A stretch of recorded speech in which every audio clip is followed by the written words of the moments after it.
everyone for coming to our event today on the state of tobacco control in Ohio. I'm honored to be joined today by a group of advocates from across the state who've gathered here determined to find solid solutions to the problem we have with tobacco in our state. As you'll learn today as we unveil this year's American Lung Association State of Tobacco Control 2012 grades, we have serious problems with our state's tobacco control and prevention policies.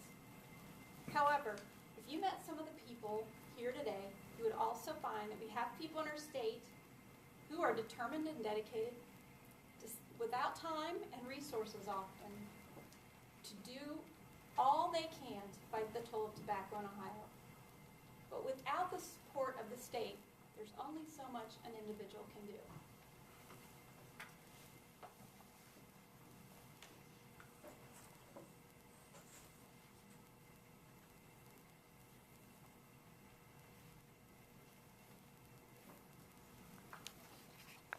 These are this year's grades. Our grade for tobacco prevention and cessation has remained at an F. But our funding situation actually grew more dire this year. Last year, we were on life support. This year, our lawmakers pulled the plug. The only funding contributed by the state was $1 million for enforcement of the smoke-free Ohio law. We're very appreciative for that. But no money was dedicated to tobacco prevention and cessation programs. Our strong smoke-free air law, as you can see, was the one bright spot on our report card. Lawmakers resisted all attempts to weaken that law. We also appreciate our new casinos are going to be smoke-free. As far as cigarette tax, our cigarette tax received D. Our cigarette tax is $1.25 per pack. That's now below the national average of $1.46 per pack, and the non-tobacco state average of $1.59 per pack. Raising taxes is an extremely effective way of reducing smoking rates, especially among children and among low-income smokers, and has proven very effective in encouraging Ohio smokers to quit, as I will demonstrate later. Our cessation coverage also received an F. Despite the fact that 42% of Ohio Medicaid recipients smoke, which is more than twice the average of adult smokers in Ohio, Ohio Medicaid still does not cover cessation counseling, and it charges a copay for medications for cessation. Our tobacco quit line only spends 25 cents per smoker, though the CDC recommends $10.53 per smoker. And it's not available, the quit line, just to anyone who calls. It's available only to a limited list of people.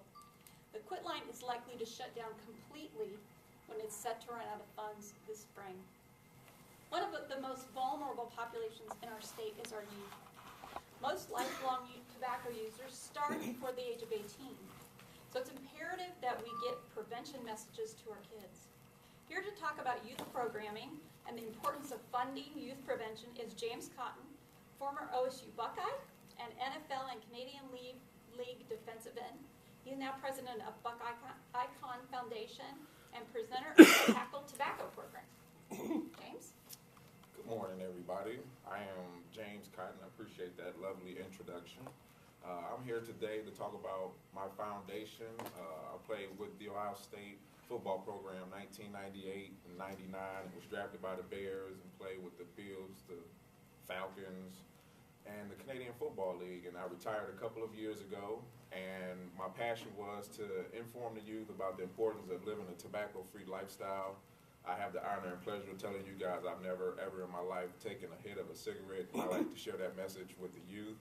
But my other passion is that I had a few relatives that passed away from cancer, and it was due and correlated to the impact of tobacco, and I just wanted to help bring my program to the community, which is the Tackle Tobacco campaign, and which is basically this cool card right here that you guys see here, but on the back of it, it has the keys to success. Now, since 2008, I've been able to impact about 25,000 youth with this program, via football camps for kids with special needs and underprivileged youth and at-risk youth in our community here in Central Ohio and different parts of the country as far as Chattanooga, Tennessee, and Atlanta, Georgia area.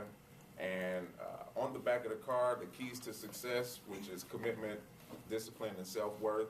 I feel those are the keys to success as far as staying away from tobacco and living a healthy lifestyle, and also bettering yourself as an individual here in our community, whatever it is you choose to do. I use those characteristics to stay away from tobacco, and I use them to become a Division I scholarship athlete as well. And so the presentation is about a 30-minute presentation within the school systems.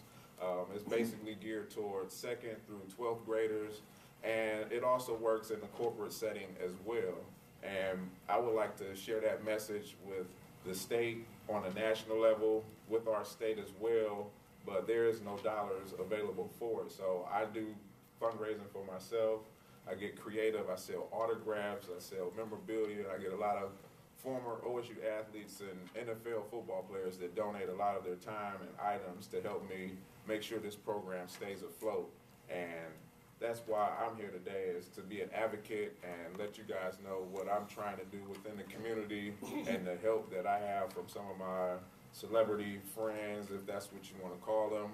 But they're doing their part. I'm trying to do my part, but we need to get and make sure our tobacco program can coexist along and try and get some of that tobacco prevention funding here in our community. So appreciate the time and the opportunity to partner with the American Lung Association, and I'll be available for questions afterwards. Thank you, James.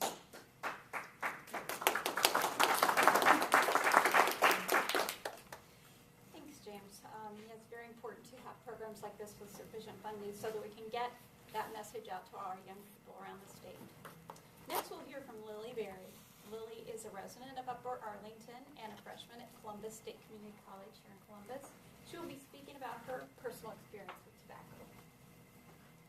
Good morning, everybody. My name is Lily Berry. I'm sure you all are wondering why I'm up here. What do I have to do with tobacco prevention? Sometimes I even forget why I belong up here. I find myself drifting off into what are now dreams, but a year and a half ago, there were things I'd never think twice about. Things I took for granted, like having the oil changed in my car, or cleaning the snow off my car before I head to school, or staying up into the wee hours of the night, waiting for the cat to come in from outside, even though he's my responsibility. I find myself missing these little moments that now mean so much to me. Then I find myself lost and trying to find answers to who's going to walk me down the aisle when I get married. Is there even going to be a father-daughter dance at my wedding?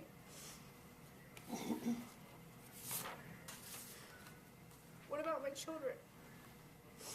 Will they have to experience their childhood without